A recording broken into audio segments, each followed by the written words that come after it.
I'm Ritika, and in this video we'll summarize the first lesson of your supplementary book A Pact with the Sun, and the name of the lesson is A Tale of Two Birds. Kindly read the lesson before watching this video. A Tale of Two Birds. This story speaks and depicts the importance of the company one keeps, how one's company can impact one's behavior and build a character. Yes, this is what we have learned since our childhood, right? हमें बचपन से ही ये सिखाया जाता है कि जैसी संगत वैसी रंगत। जिन लोगों के साथ आप रहते हो, जिन लोगों से आप मिलते हो और जिन लोगों से आप बात करते हो, उसका असर आपकी डेली लाइफ पर होता है, आप पर होता है, आपकी पर्सनैलिटी पर होता है। अगर आप अच्छे लोगों के साथ रहते हो, इंटेलिजेंट या क्रिएटिव लोगों के साथ रहते हो, तो आपका माइंड भी उसी तरह से काम करना शुरू करता है। वेयरएज आप बहुत ज़्यादा शैतान बच्चों के साथ में, जो बहुत ही ज़्यादा गलत चीज़ों में होते हैं या बहुत ही ज़्यादा गलत चीज़ों को अप्रिशिएट करते हैं, उनके साथ रहकर आपको वैसे ही थॉट्स आते हैं। Now, let's see the summary of the story. This story is all about a mother bird and her two newborn birds. The mother died in a storm and the sons got separated from each other in the thunderstorm. ये जो story है वो एक mother bird और उसके दो new born बेटों की है, जो मेल बर्ड्स थे। उनकी जो मम्मा थी वो स्टॉर्म में उनकी जो मम्मा थी वो तूफ़ान में मर गई थी और उसी तूफ़ान के कारण वो दोनों भाई एक दूसरे से अलग हो गए थे। Due to the strong wind the tall tree that they lived on also fell and they were blown away to the other side of the forest.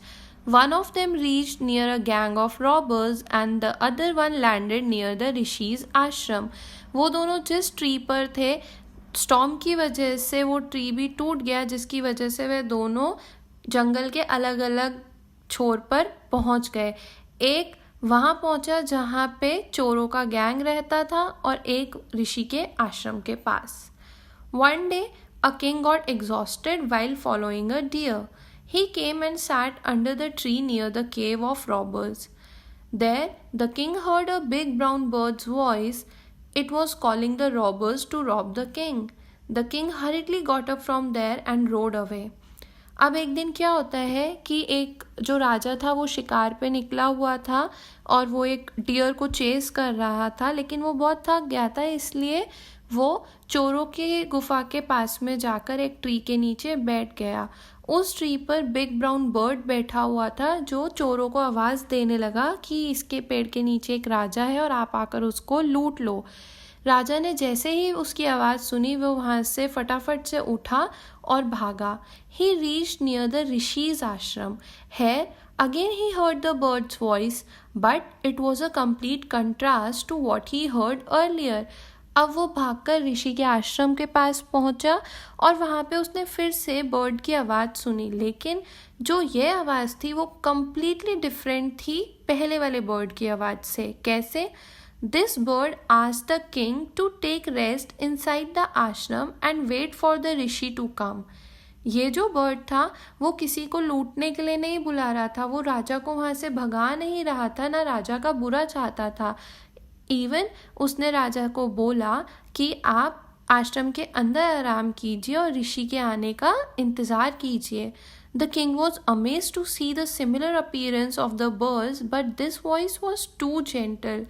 The bird told the king that his brother had learned that language from the robbers. अब राजा बहुत shocked हुआ, बहुत amaze था वो कि दो एक जैसे दिखने वाले बर्ड्स जो एक ही स्पीशी के हैं और वो दोनों इतना अलग कैसे बोल सकते हैं, एक इतना नेगेटिव और एक इतना पॉजिटिव कैसे। तब बर्ड ने बताया कि वो मेरा ही भाई है और उसने वो लैंग्वेज उन चोरों के साथ रहकर सीखी है। When the Rishi came, the king shared the story of the birds with him. अब जब ऋषि आए तो राजा ने सारी बात ऋषि को बताई। The Rishi smiled and said that it was the impact of the company that was being reflected on the behavior of the birds. That bird was not at fault. He was just repeating what he had heard and the forest was full of varied surprises. Well, ऋषि ने उनको बोला कि उस bird की गलती नहीं है, ये उनकी संगत का असर है। आप जैसी संगत में रहते हो आप पर वैसी ही रंगत चढ़ती है। और जंगल में तो कई लोग हैं, कई तरह के जानवर, कई तरह के लोग रहते हैं, क्या पता किसको किस तरीके की संगत मिले। अब यहाँ पे ये आप पर डिपेंड करता है कि आप कैसी संगत में रहना चाहते हैं। अगर आपको पता है कि किसी की कंपनी बुरी है तो आप वो कंपनी छोड़कर अच्छी कंपनी की तरफ जा सकते हैं, या फिर उन लोगों को मोटिवेट कर सकते हैं अच्छा काम करने के लिए, अच्छी चीज़ों के लिए, या फिर आप उनके साथ रहकर उनके जैसे ही हो सकते हैं। I hope you all have enjoyed this story and learned a lot. So, be watchful to your company. आप कैसे लोगों के साथ उठ रहे हैं, बैठ रहे हैं, ये आपकी पर्सनैलिटी को डिफाइन करता है। Be in a good company, be a good human being. Happy learning.